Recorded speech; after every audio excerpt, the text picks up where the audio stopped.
It's not every day you see my brand new snowmobile sitting in this shop, I'll tell you.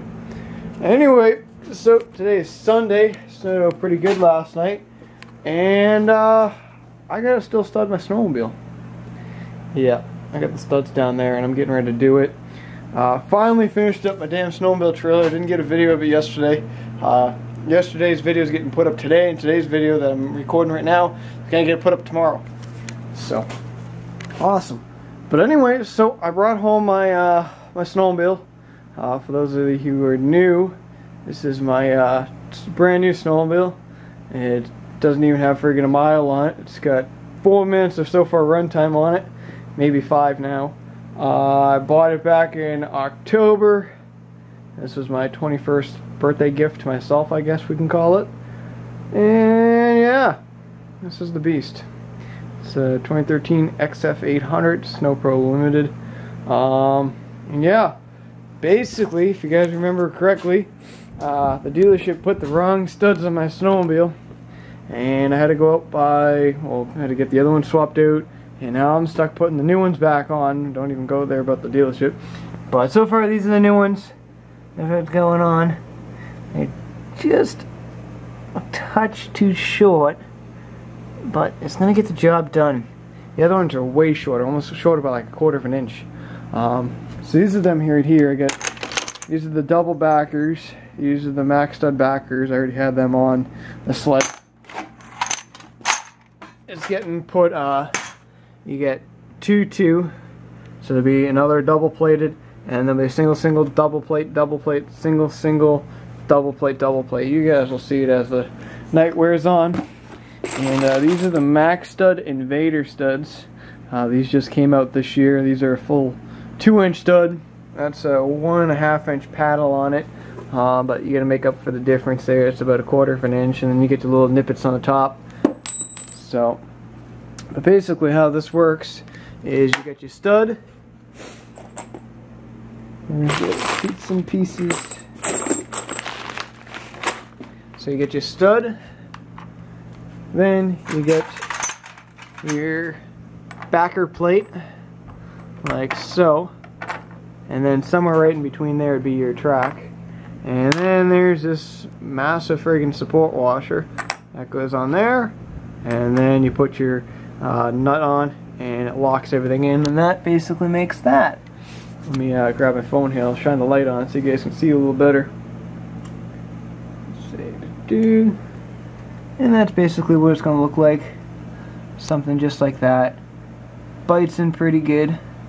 This is the Cobra track on this thing. So, I scuffed it just a little while ago coming in. Son of a bitch. But it's not easy having a white sled. Because every time you see a friggin' spot of dirt on it, you gotta wipe it off. It'll drive you out of your mind.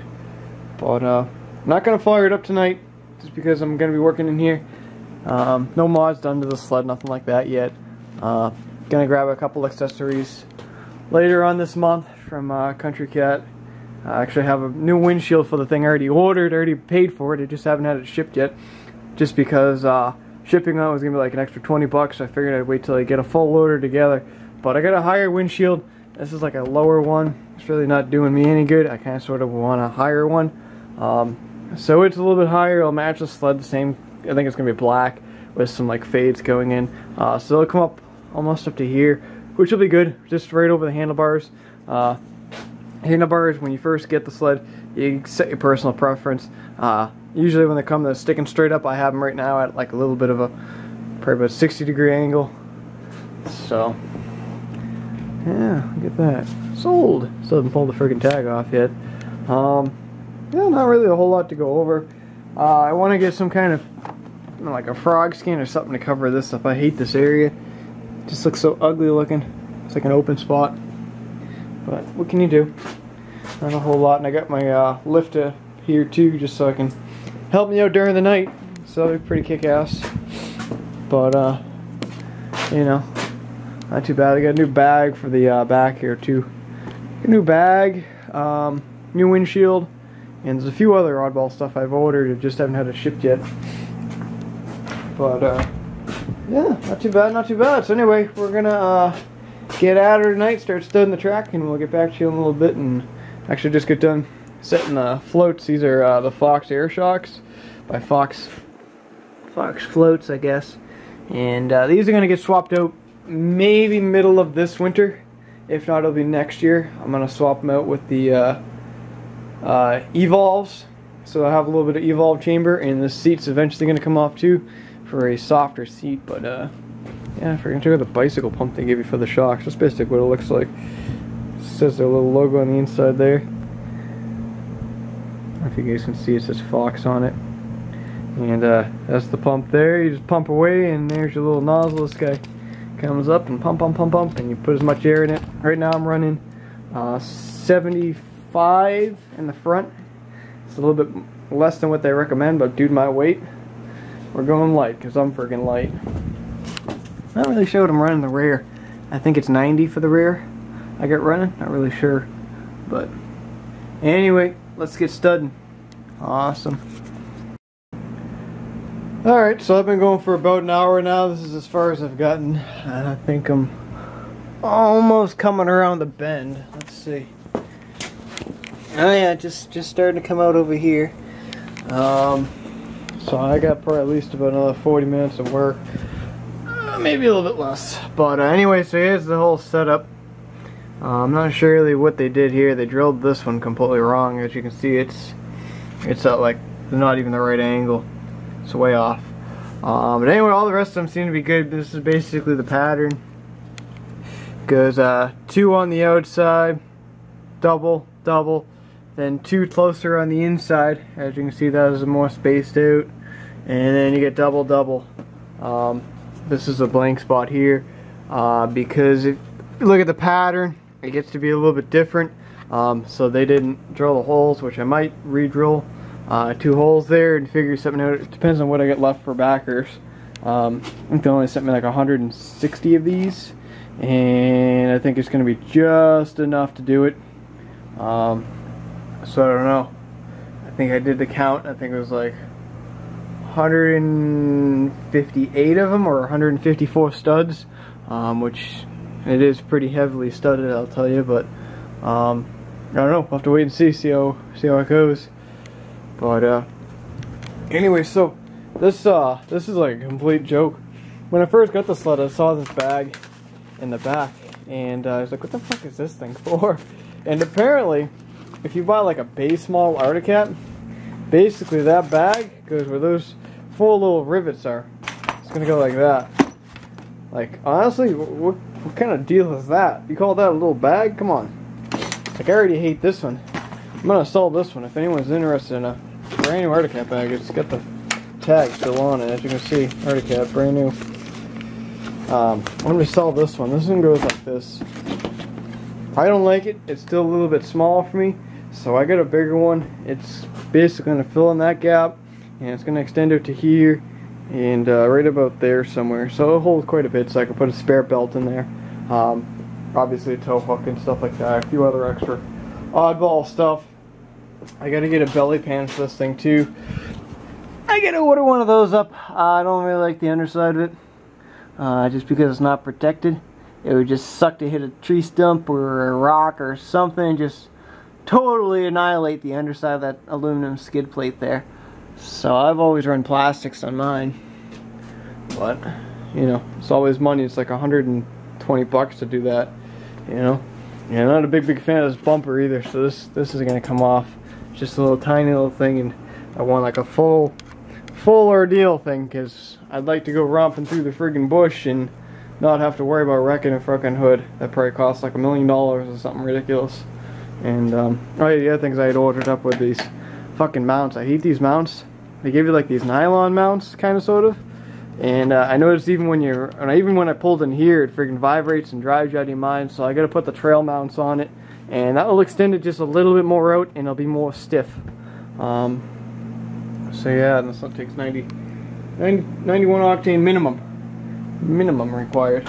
And I got to read up on some of the other stuff tonight on the warranty deals. I got to figure what the break-in period is. I think the break-in on it's like can't break anything over like 35 miles an hour or something like that, and you got to mix the oil like to 50 to 1, I think. I could be wrong. I got to look at that. And probably not next weekend, but the following weekend, this thing's got to go back to the Arctic Cat dealer to get a couple of recalls done on it. Something with the starter motor. They got a new clutch. So if any of you guys got a 2012 to 2013 Arctic Cat clutch, you have a recall on it. So you might want to call your dealership and get them the VIN number. All Arctic Cats, except for like the Snow Pro 500s and like the touring sleds. But if you got like an F chassis, XF, F, and M series chassis, you got a recall on your clutch. If you get the electric start too, you can have a recall on that. And they had a recall on these bolts here, something like this, snapping, I don't know. So, but whatever. What can you do? Another YouTuber. Quite a few YouTubers I noticed this year got new sleds, which is pretty cool. Mark Freeman got one. Another guy I watch, actually a couple of other guys I watch. One guy I watch, I can't think of his fucking username offhand. I'm gonna eventually give him a shout out. But he puts out some pretty good trail riding videos if you're into that. He bought a brand new Yamaha Viper, I think it is, and it uses the same chassis as this, with the 141-inch track, and it looks mean. The red on it looks really good looking. Looks different, and it's got the Viper engine in it, or I think it's a Viper. I'm not really sure what it is. Don't really follow the Arctic Cat, I mean the Yamahas that much. But it's got that triple engine in it, and I bet you that thing friggin' rip tits. But yeah. Anyway, so I'm gonna continue studying. Starting to move a little bit. I got a couple of shipments I gotta ship out to today, so, or tonight anyway. But oops, son of a bitch! Don't lose that. I need that. I might barely have enough. Awesome. Anyway, we'll get back to you in a bit. Procross. Alright, well, it kind of sort of figures I'm down to like the last few little stumps and stuff. I got a couple there I gotta tighten up, and they were like right there. Almost done. One more rotation. Friggin' battery in the damn gun there dies. What the hell is it right here? This stupid thing. Friggin' snap-on. My uncle's letting me use this. A few guys recommended me getting one of these, and I don't know. I just don't see it friggin' taking off motor mounts and stuff like that off of like a lawn tractor. Just doesn't seem like it's good enough torque. I don't know. I've really tried it on a lawn tractor, but maybe someday. But this is only like a, I don't know, what size is this? It's a small little guy, I know that. I think it's like 2 point something volts. Oh, never mind, 14.4 volts. But I don't know, just don't seem like it's got the torque. I don't think it'll do the job. But yeah, just going over a few other little oddball stuff here and there on the sled. Not much more left to do. I'm kind of sort of just waiting for that son of a bitch to charge up. We got like 1%. Yep, 1%. You know, at least get to 3-up charges, I guess. I don't know. Get done packaging up some shipments. That's not too bad. Sold I think there's a gearbox, that MTD gearbox, MTD tracks in that one, bell cover in that one, electric starter in that one, and 2 pulleys on the top, and I got a 2 sets of tires and rims off that Craftsman from the other day. So not too bad, not too bad. Stuff's moving, can't complain. Everything's looking pretty good. If you guys want to see the inside of this thing a while back, I guess I could pop it open real fast. Considering I ain't got much to do. There's the internal. I freaking dropped that. But that's the exhaust right there, and look way in there. There's the engine, fucking tucked in there. Like, geez, I already had the hood off once just to see what it looked like on the inside, but it sucked to do. You gotta do like these 2 bolts here. Actually, no, those 3 bolts. Yeah, I think so. I forget what I did. Yeah, I think it's these 3 bolts here, 1 bolt here, and then there's like 2 up on the dash. Then you gotta repeat it on the other side, and then the hood lifts up. Oh yeah, and there's 2 like under that V part right there. You gotta do. I'm just gonna grab the flashlight here. You can kind of sort of see. What the hell? Huh. If I didn't know any better, I would say I have an exhaust leak. Possibly. Don't really know. I don't know. Won't know until tomorrow until I fully test it, but judging by those little oil marks there, you guys can see it in the block, see those little dots? That's 2-stroke oil. And it looks like it's coming from the exhaust. I'm not sure really what's going on there, but we'll have to figure that out. But it's got Suzuki in her. Here's the friggin' tag down in there, as you can see. This is the last year of the Suzukis that Arctic Cat puts them. Now they're building their own engines and stuff and junk like that. But this is the oil filler right in here. And you gotta remove this pin here, and then you slide this open, and then you put oil in. Like, they couldn't just make it so where the whole hood would just like lift up like a regular hood. No, just gonna make it difficult, I guess. But not too bad. Looks pretty good. I like the color though. The color is different. That's the reason why I kind of sort of bought it, because it's different.